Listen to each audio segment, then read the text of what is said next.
তবে রাষ্ট্র চাইলে জনস্বার্থে আইন দ্বারা সম্পত্তি অধিগ্রহণ করতে পারে। আমরা যদি দেখি যে আমাদের সংবিধানের 102 অনুচ্ছেদে হাইকোর্ট বিভাগকে কিন্তু ক্ষমতা দিয়েছে যে কোনো বিষয়ে রিট জারি করার জন্য। আসসালামু আলাইকুম প্রিয় দর্শক, কেমন আছেন আপনারা? আশা করি ভালো আছেন। আমি ফরহাদউদ্দিন আহমেদ বিয়া, advocate, appellate division, supreme court of Bangladesh.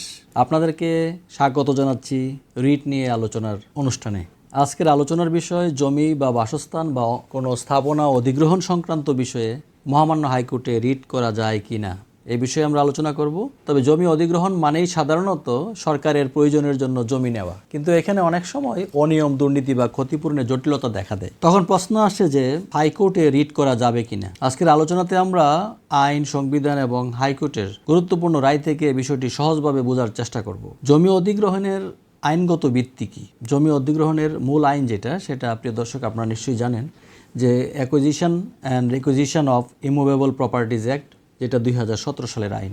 সরকারের জনস্বার্থে বা উন্নয়নমূলক প্রকল্পে জমি নেওয়ার ক্ষমতা আছে, তবে শর্ত আছে এখানে যে যথাযথ প্রক্রিয়া অনুসরণ করতে হবে, মালিককে ন্যায্য ক্ষতিপূরণ দিতে হবে।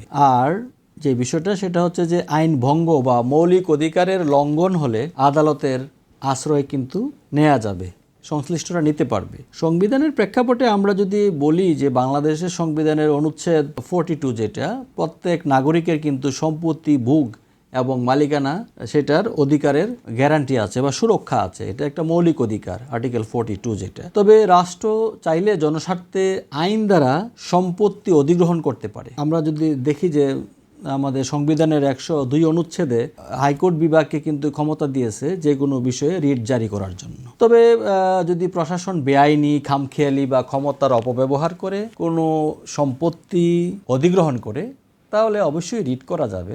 কখন রিট করা যায় সেটা যদি আমরা একটু জেনে নিই প্রিয় দর্শক। অবৈধ অধিগ্রহণ হলে, যদি সঠিক আইন না মেনে জমি বা বাসস্থান অধিগ্রহণ করা হয়, ক্ষতিপূরণে বৈষম্য হলে, যথাযথ বাজার মূল্য না দেওয়া হলে বা দুর্নীতি হলে, প্রকৃত মালিক যিনি আছেন তাকে বাদ দিয়ে অন্যকে ক্ষতিপূরণ দিলে, অনেক সময় দেখা যায় প্রিয় দর্শক যে অত্যাচারমূলক উচ্ছেদ হলে, অনেক সময় কাউকে খুব অত্যাচার করে উচ্ছেদ করা হয়, প্রশাসনিক সিদ্ধান্তে স্বেচ্ছাচারিতা যদি থাকে, এমন বিষয়গুলো হলে সেক্ষেত্রে কিন্তু মহামান্য হাইকোর্টে রিট পিটিশন দায়ের করা যায়। তো আমরা আজকে একটি মামলার রায়ের আলোকে এই ডিসিশনটা আপনাদের সাথে শেয়ার করছি। আসলে ব্লাস্ট ভার্সেস বাংলাদেশ, এটা 55 DLR এ রিপোর্টেড হয়েছে, হাইকোর্ট ডিভিশনের কেস। এটা পেজ নাম্বার 363-তে আপনারা পেয়ে যাবেন। আদালত বলছে যে অধিগ্রহণ প্রক্রিয়ায় আইন ভঙ্গ হয়, হাইকোর্ট রিটের মাধ্যমে হস্তক্ষেপ করতে পারবে, এটাতে বলা আছে। আরেকটি মামলা যেটা ওয়াহিদুল হক ভার্সেস বাংলাদেশ, এটা 46 DLR এ রিপোর্টেড হয়েছে, পেজ নাম্বার 512, অর্থাৎ 512। যথাযথ ক্ষতিপূরণ না দিলে তা মৌলিক অধিকারের লঙ্ঘন, এই জাজমেন্টে কিন্তু সেটা বলা হয়েছে। আরেকটি মামলার কথা যদি প্রিয় দর্শক আমরা আপনাদের সাথে শেয়ার করি, সেটা হচ্ছে আরমান আলী ভার্সেস বাংলাদেশ। এখানে বলা হয়েছে অধিগ্রহণের স্বেচ্ছাচারিতা হলে আদালত হস্তক্ষেপ করবেই। এসব রায়ে স্পষ্ট যে অধিগ্রহণ রাষ্ট্রের অধিকার হলেও নাগরিককে সুরক্ষা দিতে হবে। এখন আমরা একটু জেনে নেই, আবার অনেকে জানি বিষয়টা, যে রিট করার প্রক্রিয়া কি। একজন ক্ষতিগ্রস্ত ব্যক্তি বা প্রতিষ্ঠান হাইকোর্ট বিভাগে রিট করার জন্য আবেদন করবেন একজন সংশ্লিষ্ট বিজ্ঞ আইনজীবীর মাধ্যমে। আবেদন হবে সংবিধানের 102 অনুচ্ছেদের অধীনে, এটা অনেকেই জানেন হয়তো, আবার অনেকেই জানেন না। প্রাথমিকভাবে যদি রুল জারি হয় তাহলে প্রশাসনকে সেই ক্ষেত্রে রুলের জবাব দিতে হবে। আর আদালত যদি দেখে যে অধিগ্রহণটা বেআইনি, তবে তা বাতিল বা সংশোধনের নির্দেশ কিন্তু দিতে পারেন। এটা একটি অ্যাডেন্টারিম অর্ডার হতে পারে।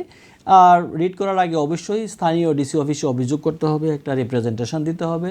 বিজ্ঞ আইনজীবীর মাধ্যমে অধিগ্রহণের কাগজপত্রগুলো আগে যাচাই করতে হবে, যাচাই করে নিতে হবে। সময় ক্ষেপণ না করে দ্রুত পদক্ষেপ নেওয়া হবে বুদ্ধিমানের কাজ।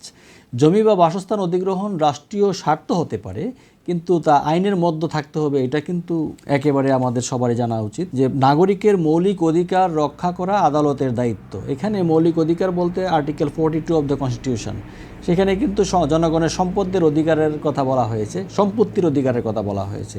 তাই অধিগ্রহণ অনিয়ম হলে মহামান্য হাইকোর্টে রিট করা যায় এবং নাগরিক ন্যায় বিচার পেতে পারেন। প্রিয় দর্শক, আজকের এই আলোচনাটি যদি আপনাদের ভালো লেগে থাকে তাহলে অবশ্যই আমাদের সাথে থাকবেন এবং আপনাদের প্রিয়জনদের সাথে এই বিষয়টি শেয়ার করলে তারাও হয়তো আপনার মতো উপকৃত হতে পারে। ধন্যবাদ সবাইকে, ভালো থাকুন, সুন্দর থাকুন। আসসালামু আলাইকুম।